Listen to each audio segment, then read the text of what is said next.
அனைத்து மாணவர்களுக்கும் எனது வணக்கத்தை தெரிவித்துக் கொள்கிறோம். மேல்நிலை முதலாம் ஆண்டு மாணவர்களுக்கான கணினி பயன்பாடுகள் என்ற பாடப்பகுதியில் உள்ள 7ஆம் பாடம் ஸ்டார் ஆஃப் கால்கில் வேலை செய்தல் அதோட அடிப்படை பகுதிகளை பார்க்க போகிறோம். நம்ம அட்டவணை செயலி ஸ்டார் ஓப்பன் ஆஃபீஸ் கால்க் அப்படி பார்க்கறதுக்கு முன்னாடி அட்டவணை செயலினா என்ன அப்படின்றத முன்னே தெரிஞ்சுப்போம். அட்டவணை செயலின்றது என்னன்னு கேட்டிங்கன்னா, ஒரு கணக்கீடு தாள், ஒரு கணக்கீடு செய்கிறதுக்கான ஒரு வழிமுறை. நம்ம கையில் ஒரு மதிப்பெண் பட்டியல் போடுறோம் அப்படின்னா எல்லா பையனோட மார்க்கையும் போட்டுட்டு கையால் கூட்டி போடும்போது தவறுகள் நிகழும். அந்த தவறை திருத்துறது சிரமமானதாக இருக்கும். அதே நேரத்தில் நம்ம இந்த அட்டவணை செயலை பயன்படுத்தி கணினி வழியில் செய்யும்போது அது நம்ம எளிமையானதாக இருக்கும்.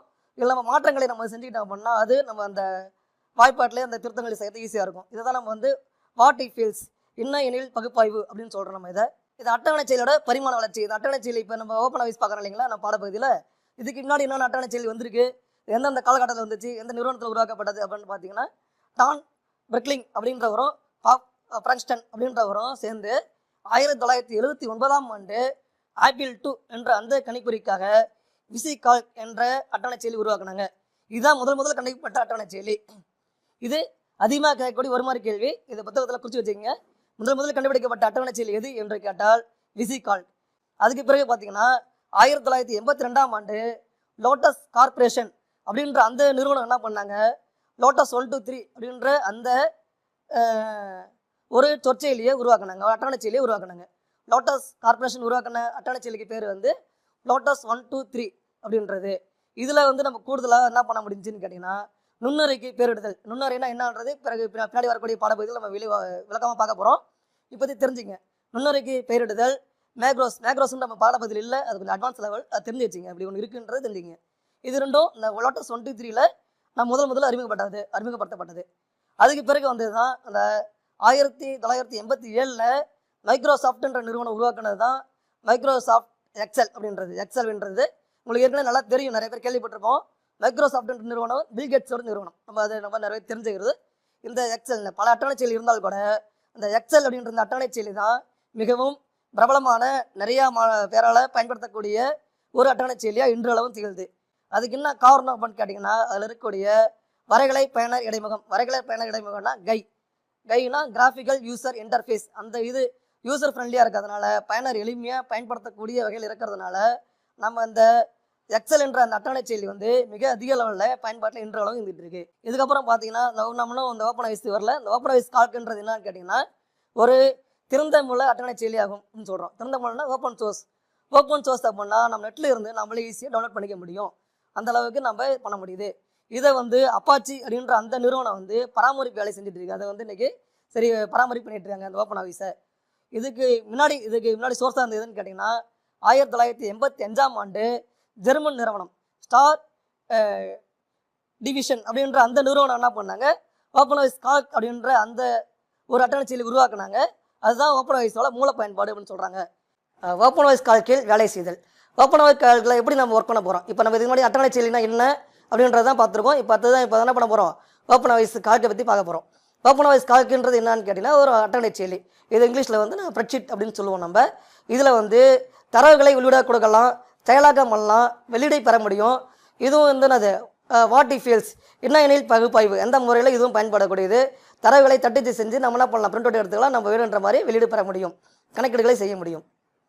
இதில் என்னென்ன சிறப்பியல்புகளாக இருக்குது அப்படின்னு பார்த்தீங்க அப்படின்னா, நிறையா சிறப்பியல்புகள் இருக்குது ஓப்பன் ஆஃபீஸ் கால்கில். அதில் இருக்கிற சிறப்பியல்புகள் என்னன்னு கேட்டிங்கன்னா, எக்ஸல் அட்டவணை செயலியுடன் இணைக்க முடியும். இதில் இருக்கக்கூடியது அட்டவணை செயலியை எக்ஸலோட இணைத்து பதிப்பாய்வு செய்ய முடியும். அடுத்து தானியங்கு கொட்டல், ஆட்டோ சம் பண்ண முடியும். சாதாரணமாக ஒரு நுரையில் இருக்கக்கூடிய தொகுப்பை என்ன பண்ண மதிப்பை கூட்டுத்தொகையை கண்டறிய உதவுகிறது. அது என்ன பண்ண ஆட்டோ சம் பண்ண முடியும். பட்டியல் தாங்கியங்கி நிரப்பி லிஸ்ட் ஆட்டோ ஃபில் அப்படி பண்ண முடியும். அது என்னன்னு கேட்டிங்கன்னா, ஒரு நுண்ணுரையில் இருக்கக்கூடிய வடிவட்டல்களை தானாகவே புதிய தரவுகளை அடுத்த நுண்ணுரைக்கும் வடிவட்டல் செஞ்சுக்க முடியும். அதான் பட்டியல் தானியங்கி நிரப்பின்னு சொல்லக்கூடியது. அடுத்தது ஆட்டோ ஃபில் தானியங்கி நிரப்பி. நம்ம ஒரு தேதி கணக்கீடு ஒரு வாய்ப்பாடு போடுறோம் அப்படின்னா அதை மீண்டும் அடுத்த நுண்ணறிகளில் நம்ம ஒவ்வொரு நுண்ணறிலையும் வாய்ப்பாடு போட தேவையில்லை, அது நகல் எடுத்தால் போதும். அந்த வசதி நம்ம இதில் இருக்குது. அது ஆட்டோ ஃபில்னு சொல்லுவாங்க. இதை நம்ம பின்னாடியே விரிவாக பார்க்க போகிறோம். ஃபில் கட்டில் வரும்போது விளக்காக பார்க்க போகிறோம். அடுத்து விளக்கப்படம் சார்ட்ஸ். இதில் நம்ம கிரிக்கெட் விளையாடும்போது நம்ம மேட்ச் பார்த்துருப்போம் நிறையா மாணவர்கள். அதில் பார்த்தீங்கன்னா அந்த பை டயக்ராம் கிராஃப்லாம் போட்டு காட்டுவாங்க. நம்ம எளிமையாக புரியணுன்றதுக்காக அதை போட்டு காட்டக்கூடிய விஷயம். அந்த மாதிரி நம்ம என்ன பண்ணலாம், எக்ஸல்லையும் தரவுகளை வைத்து கிராஃப் போட்டு காட்டலாம், விளக்கப்படங்களை போடலாம், சார்ட்ஸ் போட முடியும். அது பை டயக்ராம் இருக்குது, பார் டயக்ராம் இருக்குது, லைன் டயக்ராம் இருக்குது. நம்ம கணக்கில் கிட்ட படித்த விஷயம் தான். அதெல்லாம் சார்ட்டும் போட முடியும். இதுவும் பின்னாடி நம்ம கொஞ்சம் விளக்கமாக பார்க்க போகிறோம். அடுத்து செயல்கூறுகள்.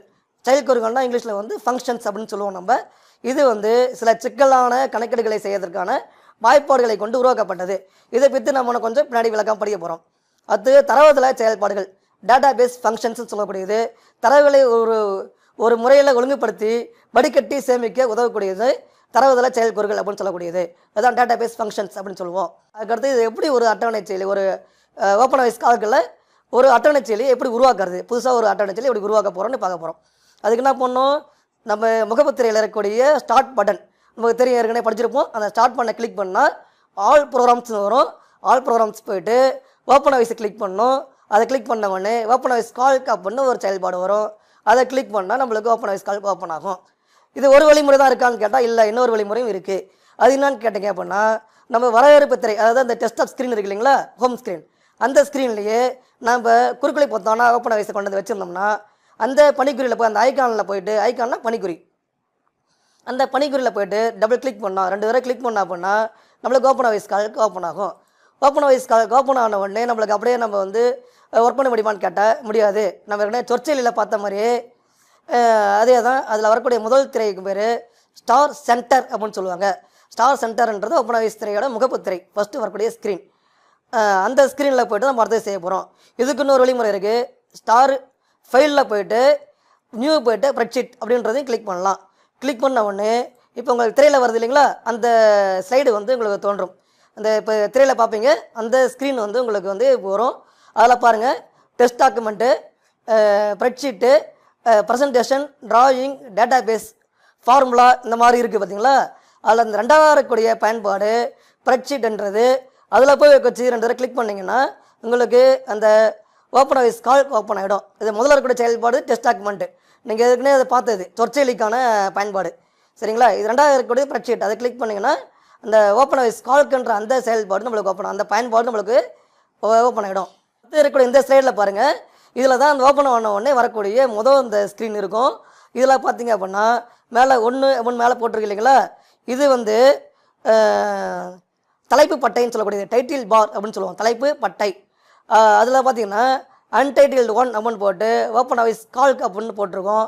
இந்த தலைப்பு பட்டைனா எதுக்குன்னு கேட்டிங்கன்னா, நம்ம எந்த பயன்பாட்டில் வேலை செய்கிறோம், அந்த ஃபைலோட நேம் என்ன அப்படின்றது இருக்கும். அப்போ இதில் ஒரு விஷயம் கவனிக்கணும், உற்று நோக்கணும்.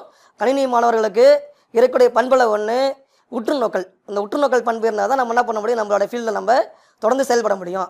திரையில் வரக்கூடிய ஸ்க்ரீனில் பாருங்கள், அன்டைட்டில்டு 1 அப்படின்னு இருக்கும். அது என்னான்னு கேட்டிங்கன்னா, அதாவது சேமிக்கப்படாத கோப்பு எந்த பேரில் இருக்கும், அன்டைட்டில்டு 1ன்ற பேரில் தான் இருக்கும். இது ஒரு மார்க் கேள்வி கேட்கறதுக்கு நிறைய வாய்ப்பு இருக்குது.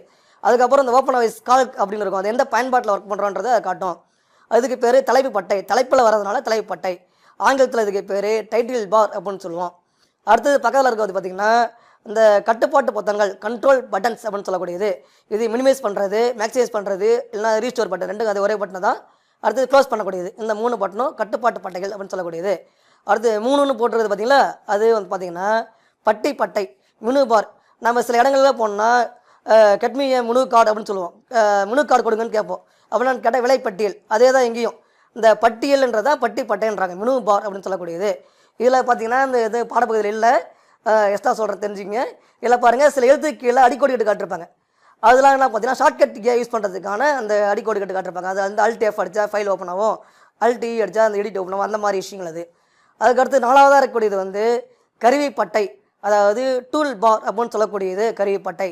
அதில் பார்த்திங்க அப்படின்னா அந்த டூல்ஸ்ன்னு சொல்லுவோம் இல்லையா, நம்ம சில கடைகள்லாம் போனால் டூல்ஸ் அப்படிம்பாங்க, இந்த ஸ்பேனர் திருப்படிலாம் டூல்ஸ்ன்னு சொல்லுவோம். அந்த மாதிரி இங்கே இருக்கிறது வந்து கருவிப்பட்டை, டூல் பார் அப்படின்னு சொல்லக்கூடியது. 5ன்னு போட்டுறது வந்து பெயர் பெட்டி இல்லைனா முகவரி பெட்டின்னு சொல்லக்கூடியது. நம்ம எந்த நுண்ணறிவில் வேலை செய்கிறோன்றது அந்த முகவரி பெட்டியில் தான் வரும். அதுதான் தான் சொல்கிறோம், நம்ம பெயர் பெட்டி அல்லது முகவரி பெட்டின்னு சொல்லக்கூடியது. அடுத்து 6வதாக இருக்கிறது வந்து செயல்கூறு வழிகாட்டி, ஃபங்க்ஷன் விசாட் அப்படின்னு சொல்லக்கூடியது. அதில் வந்து செயல்கூறுகளை நம்ம என்ன பண்ணுவோம், அதில் செயல்படுவோம். அதுக்கடுத்து இருக்கக்கூடியது 7ன்னு போட்டுறது இல்லைங்களா, அது வாய்ப்பாட்டு பட்டைன்னு நம்ம வந்து பெரும்பான்மையாக சொல்லுவோம். உள்ளீடு பெட்டினாலும் அதே தான், ஃபார்முலா பார் இல்லைனா இன்புட் லைன் அப்படின்னாலும் 2 ஒன்று தான். நம்ம பெரும்பான்மையாக வாய்ப்பாட்டு பட்டை ஃபார்முலா பார்னு சொல்லுவோம். நம்ம எது 2 நம்பர் கூட்டுறோம் கழிக்கிறோம், அந்த வாய்ப்பாடுகள் செஞ்சோம் அப்படின்னா அந்த பாரில் அது வரும், அந்த இது இடத்துல அது வரும். அதுக்கடுத்து இருக்கிறது வடிவட்டல் பண்புகள், ஃபார்மேட்டிங் ப்ராப்பர்ட்டிஸ், அந்த போல்டு ஆகிறது, இட்டாலிக் ஆகிறது, அடிக்கோடி வர்றது, பத்திசை செய்கிறது, இதெல்லாம் அதில் வரும். அந்த வடிவட்டல் பண்புகளில் வரும். அடுத்தது இந்த பெரிதாக்குதல், கீழே பார்த்தீங்கன்னா அந்த 9ன்னு போட்டிருக்கு. ஸ்க்ரீனை பெருசாக்குறது, ஜூம் பண்ணுறது, ஜூம் இன் பண்ணுறது, இந்த மாதிரியான விஷயங்கள்லாம் அந்த இதில் வரும். ஜூமில் வரும், பெரிதாக்குதல் அதில் வரும். நம்ம வந்து அந்த சைஸை வந்து நம்ம மாற்றிக்கலாம், பர்சன்டேஜை குறைச்சிக்கலாம். அடுத்தது பார்த்திங்கன்னா 10ன்னு போட்டுருக்கு பாருங்கள். அது வந்து ஸ்கோரல் பார், உருள் பட்டை அப்படின்னு சொல்லக்கூடியது. அது என்னன்னு கேட்டால் 2 இருக்கும். அது நம்ம பின்னாடி படிப்போம், அடுத்தது படிக்கும் போது அதான் சொல்ல போகிறோம். அது நெடுங்கடை பட்டை, படிக்கடை பட்டை, வெர்டிகல் ஸ்கோரல் பார், ஹரிசாண்டல் ஸ்கோரல் பார் 2 இருக்குது. அது வந்து நான் கேட்டிங்கன்னா ஸ்க்ரீனு உருள் பண்ணி பார்க்குறது, அடுத்தது திரையை பார்க்கறதுக்காக பயன்படுத்தக்கூடியது. அதுக்கடுத்து நிலைமை பட்டை, அதாவது ஸ்டேட்டஸ் பார்னு சொல்லக்கூடியது. நம்ம எந்த இடத்துல என்ன ஒர்க் பண்ணிட்டு இருக்கோம், என்ன ஸ்டேட்டஸில் இருக்கோன்றதை பார்க்கறதுக்காக இருக்கக்கூடியது நிலைமை பட்டை. இது அந்த திரையில் உங்களுக்கு நல்லா தெரியும், பார்த்துங்க. இதில் இருக்கக்கூடிய ஒன்று ஒன்றா பார்க்க போகிற மாதிரி அடுத்தது. அதில் முதல்ல இருக்கக்கூடியது தலைவு பட்டை. நம்ம ஏற்கனவே சொன்னது தான். தலைவு பட்டைன்றது திரையில் இருக்கக்கூடிய அந்த இதில் வந்து அந்த பக்கத்தின் மேல் பகுதியில் இருக்கக்கூடியது தலைவு பட்டை அப்படின்னு அழைக்கப்படுது. அதுதான் அப்படி சொல்லக்கூடியது.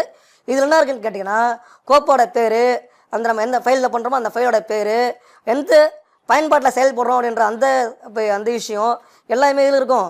தலைவு பட்டையில் பார்த்தா நமக்கு தெரிஞ்சிடும். சரி, இப்போ சேமிக்கப்படவே இல்லை, ஒரு ஆவணத்தை ஒரு அட்டவணை செயலியை இப்போ தான் உருவாக்குறோம், சேமிக்கவே இல்லை, பதிவு பண்ணவே இல்லை. அப்போ அந்த கோப்போட பேர் என்னவாக இருக்கும்?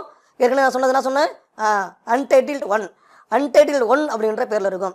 இது எப்படி நம்ம கேட்பாங்கன்னா, பெயரிடப்படாத கோப்பை எந்த பேரில் இருக்கும்?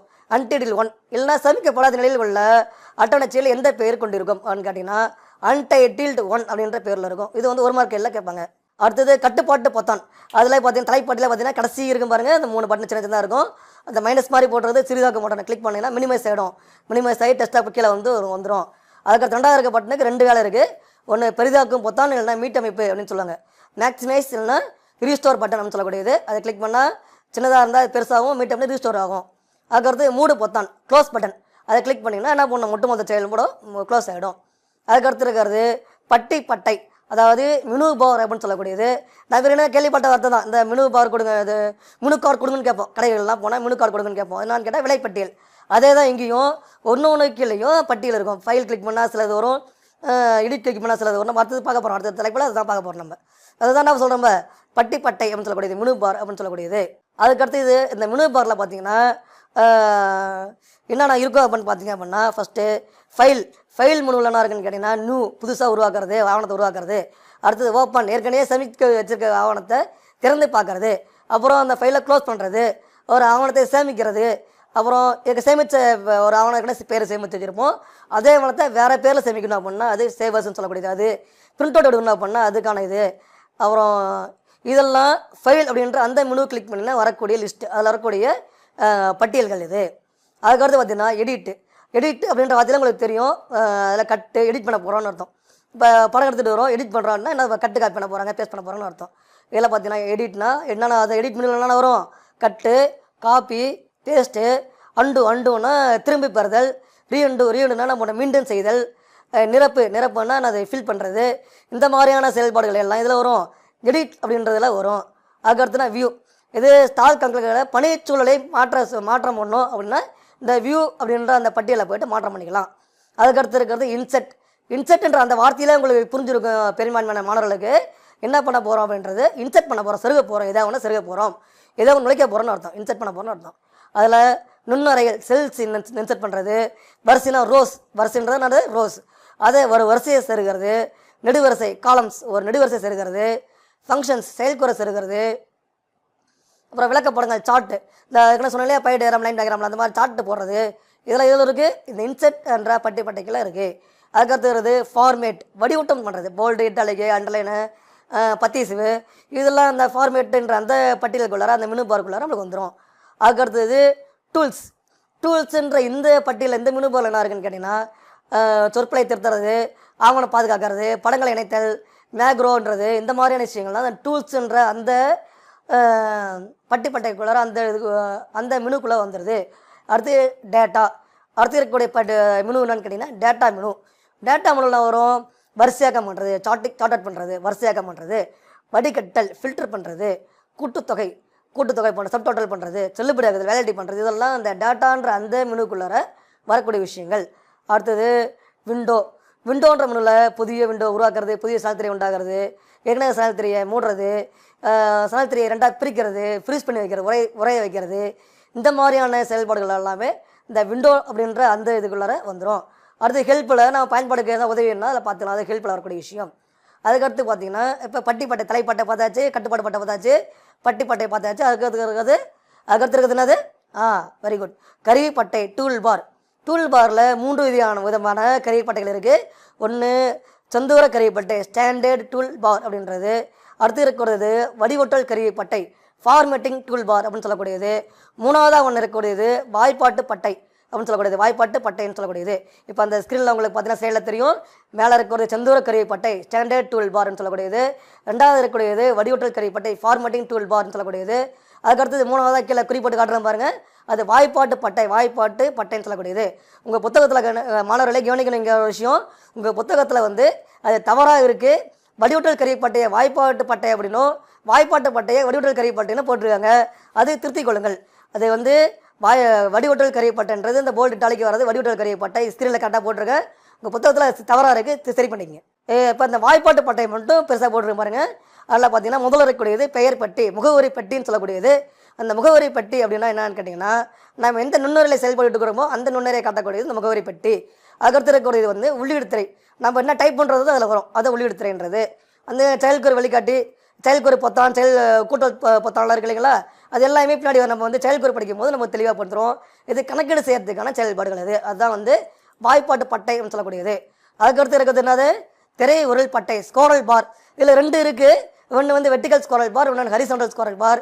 வெர்டிகல் ஸ்கோரல் பார்னா நெடுங்கடை பட்டை, திரை உருள் பட்டைன்னு சொல்லக்கூடியது.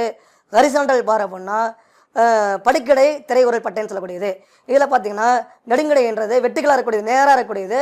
அதில் மேல் நோக்கி ஒரு அம்புக்குறி போட்டிருக்கும், அந்த அம்புக்குறி கிளிக் பண்ணால் மேலே போகும், திரை வந்து மேலே போகும். கீழ் நோக்கி ஒரு அம்புக்குறி இருக்கும், அதை கிளிக் பண்ணிங்கன்னா என்னது திரை வந்து கீழ் நோக்கி வரும். அதில் அதை நடுவில் அந்த பட்டை மாதிரி போட்டுருக்கோம் பார்த்தீங்களா, அதை வச்சு நம்ம மவுஸ் பண்ணி என்ன பண்ணலாம், சுட்டிலையை பயன்படுத்தி வேலையும் கிளி நம்ம திரையை உரல் செஞ்சுக்கலாம். படிக்கடை பட்டை, அது ஹரிசாண்டல் ஸ்கோரல் பார்லேயே அதே தான். வலது பக்கம் நோக்கி ஒரு அம்புக்குறி இருக்கும், இடது பக்கம் நோக்கி ஒரு அம்புக்குறி இருக்கும். அதுலேயும் பயன்படுத்தி என்ன பண்ணலாம், திரை உரல் செய்யுது. ஸ்கோரல் போனால் திரையை உருள் பண்ணி பார்க்கறது வரணும் கிடையாது, திரையை ஸ்க்ரால் பண்ணி பார்க்காது. 1க்கு மேற்பட்ட பக்கங்கள் இருக்குது, நிறையா டைப் பண்ணிட்டாங்கன்னா அதை ஸ்க்ரால் பண்ணி உருள் பண்ணி உருள்ட்டு திரையை மேலேங்களையும் மாற்றி பார்க்கறதுக்கான பயன்படுத்தக்கூடியது இந்த திரை உருள் பட்டை அப்படின்றது. அடுத்ததும் இந்த திரையை பாருங்கள், வரிசைனா எது, நெடுவரிசைனா எது, நுண்ணறைனா என்ன, நுண்ணறை சுட்டினா என்ன அப்படின்றது. அட்டவணை செயலியில் மிக முக்கிய பகுதி இப்போ தான் வந்திருக்கோம். நம்ம கவனமாக கவனிக்கணும். அந்த வரிசை அப்படின்றது என்னன்னு கேட்டிங்கன்னா, அதில் பாருங்கள் ABCDன்னு போட்டிருக்கீங்களா மேலே, அது வந்து நடுவரிசையோட தலைப்பு, நெடுவரிசைகள் அப்படின்னு சொல்லக்கூடியது. அது எல்லாமே காலம்ஸ். ABCDன்றதெல்லாம் காலம், நெடுவரிசை. 1 2 3 போடுறதுல சைடில் அதெல்லாம் வந்து வரிசைகள், ரோ அப்படின்னு சொல்லக்கூடியது. அதெல்லாம் வந்து வரிசைகள் அப்படின்னு சொல்லக்கூடியது.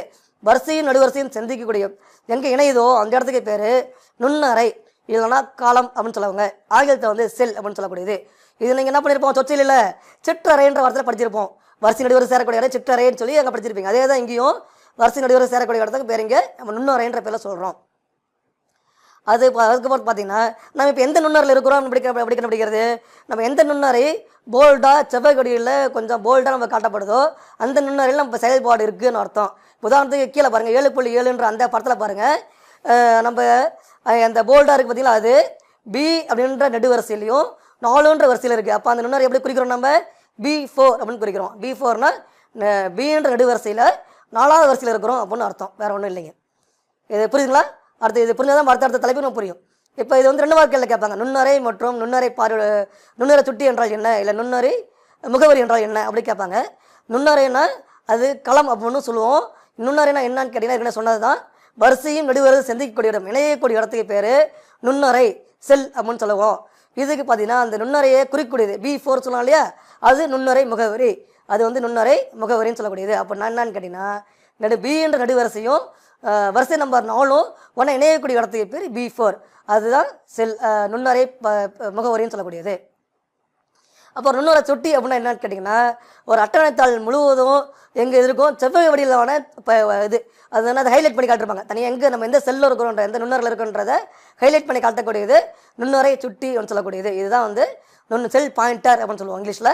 தமிழில் நுண்ணறை சுட்டி அப்படின்னு சொல்லக்கூடியது. அதாவது நம்மளுக்கு எப்படி கேட்பாங்கன்னு கேட்டிங்கன்னா, நுண்ணறை மற்றும் நுண்ணறை சுட்டி என்றால் என்ன அப்படின்னு கேட்பாங்க. நுண்ணறைனா வரிசை நடுவரிசை சேரக்கூடிய நுண்ணறை, நுண்ணறை சுட்டினா நுண்ணறை சுட்டி செவ்வகவடியில் பளிச்சன் திரைக்கூடிய அமைப்பு நுண்ணறை சுட்டி. நுண்ணறை முகவரினா அந்த நுண்ணறைக்கான பெயர், நெடுவரிசைக்கான பேர், வரிசைக்கான பேர், ரெண்டு சேர்த்து வரக்கூடிய நுண்ணறைக்கான பேர். இது 3 சேர்த்து 3 மார்க்குகளில் கேட்கலாம். இல்லை ஏதோ 2 விதம் மட்டும் எடுத்துக்கிட்டு 1 மார்க்கில் 2 மார்க்கில் கேட்கலாம். 1 மட்டும் தனியாக எடுத்து 1 மார்க்லையும் கேட்கலாம். இதில் வந்து ஏதோ ஒரு கேள்வி கட்டாயமாக நமக்கு தேர்வுகளில் வரதுக்கான வாய்ப்பு இருக்குது. இது வந்து 2 மார்க்குகளில் கேட்பாங்க. நமக்கு கவனமாக இருக்கணும். நுண்ணறை சுட்டி, நுண்ணறை பெயரிடல். இது வந்து 2 மார்க்கில் அல்லது 3 மார்க்கில் கேட்கலாம். 3 சேர்த்து 1 மார்க்லையும் கேட்கறது வாய்ப்பு இருக்குது. நம்ம அதை வந்து குறித்து வச்சுக்கங்க, கவனமாக இருக்கணும். எளிமையான கேள்வி இது. அது அடுத்தது அட்டவணைத்தாள். அட்டவணைத்தாள் அப்படின்னு கேட்டிங்கன்னா உங்கள் ஸ்க்ரீனில் தான் முதல்ல நான் அர்த்தமாக சொன்னேன். கணினி மாணவர்களுக்கு தேவையான விஷயம் என்னான்னு கேட்டிங்கன்னா உற்று நோக்கல். நம்ம திரையில் எதை பார்த்தாலும் ஸ்க்ரீனில் ஒர்க் பண்ணும்போது நம்ம ப்ராக்டிக்கல் கிளாஸ் உட்காந்தாலும் ஸ்க்ரீனில் என்ன வருதுன்றதை நம்ம கொஞ்சம் உற்று நோக்கணும். உற்று நோக்கினீங்கன்னா தான் நம்மளோட இதில் நம்ம கடைசி வரைக்கும் நம்ம நிலைத்திருக்க முடியும். நம்மளோட பகுதியில் கணினி பிரிவில் நம்ம நிலைத்திருக்கோன்னா உற்று நோக்கல் தேவை. இதில் பார்த்தீங்கன்னா இந்த முதல் ஸ்க்ரீனில் வந்து தான் இங்கேயும் போட்டிருக்கோம், கீழ்ப்பகுதி மட்டும் தனியாக எடுத்து போட்டிருக்கோம். இது ஷீட் 1, ஷீட் 2, ஷீட் 3. நம்ம கோடநிலையா, அதாவது கோடநிலைனா டிஃபால்ட் அப்படின்னு சொல்லுவாங்க இங்கிலீஷில். டிஃபால்ட்டாக 3 ஷீட் தான் இருக்கும் நமக்கு. இது ஒவ்வொரு ஷீட்டும் ஒவ்வொரு அட்டவணைத்தாளை குறிக்கக்கூடியது. இதில் நம்ம எந்த ஷீட்டில் இருக்குன்றது நிலைமை பட்டையில் பார்த்தா தெரியும். அதான் ஸ்டேட்டஸ் பார்னு சொன்னோம் இல்லைங்களா, முதல் நிலைமை பட்டை. அதில் பாருங்க 1/3 மொத்தம் 3 ஷீட் இருக்குது, 3 அட்டவணைத்தாள் இருக்குது. அதில் முதல் அட்டவணைத்தாள் நம்ம இருக்கிறோம், முதல் ஷீட்டில் நம்ம இருக்கிறோன்றது குறிக்குது. அதில் பார்த்தீங்க அப்படின்னா இப்போ அடுத்தது வரக்கூடிய அந்த இப்போ திரையை பாருங்கள், அதில் கீழ்ப்பகுதி மட்டும் தனியாக காட்டுறோம் பாருங்கள். 1ன்னு போட்டிருக்கக்கூடியது வந்து என்ன பண்ணுறோம், அந்த இப்போ ஒரு ஸ்லைடை இன்சர்ட் பண்ணுறோம். ஏற்கனவே 3 ஷீட் இருக்குது, நம்ம எத்தனை ஷீட் வேணாலும் சேர்த்துக்கலாம், எத்தனை அட்டவணைத்தாள் வேணாலும் நம்ம என்ன பண்ணிக்கலாம், நம்ம சேர்த்துக்கிட்டே போகலாம். அதில் ஒரு அட்டவணைத்தாள்லேருந்து இன்னொரு அட்டவணைத்தாளுக்கு போகிறதுக்கு அந்த 1 போட்டிருக்கு இல்லைங்களா, அந்த குறியை கிளிக் பண்ணிங்கன்னா முதல் தாளிற்கு வந்துடும், முதல்ல வரக்கூடிய அட்டவணைத்தாளுக்கு வந்துடும். அந்த நம்ம போட்டிருக்க இதில் வந்து ஃபஸ்ட்டு எந்த ஷீட் இருக்கோ அந்த ஷீட்டுக்கு வந்துடும். 2ன்னு போட்டிருக்குது பார்த்தீங்களா, அது வந்து முந்தைய தாளுக்கு நகர ஒவ்வொரு ஷீட்டாக வந்து வரும். முன்னாடி இருக்கிற ஷீட்டு ஒரு ஷீட்டாக வந்துட்டு வரும்.